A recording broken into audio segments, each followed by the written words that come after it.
If you listen to Trump, you wouldn't know that China and America are superpower rivals locked in a furious trade war.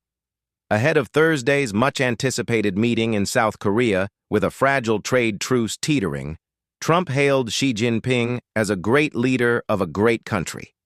And after the meeting, having agreed to a one-year trade deal, told reporters that, quote, "On a scale of 0 to 10, with 10 being the best, the meeting was a 12. So in this video, we thought we'd take a look at this new China-US trade deal and whether it lives up to Trump's rhetorical enthusiasm. Never miss an episode, and always feel in the loop by subscribing and ringing the bell. Throughout both Trump's first term and Biden's term, the U.S. imposed a series of tariffs on China, taking the average tariff rate up to about 20%.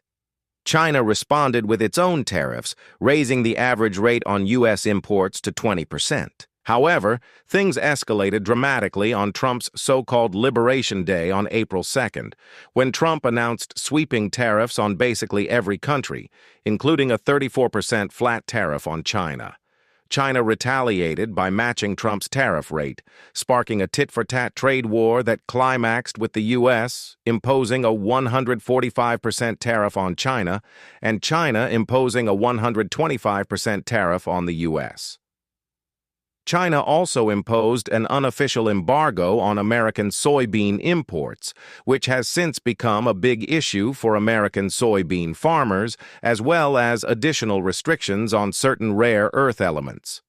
Rare earth elements are essential for advanced technologies, and China dominates the entire supply chain. China framed these restrictions as a symmetrical retaliation against America's export restrictions on advanced chips going into China, which began under Biden but were expanded by Trump.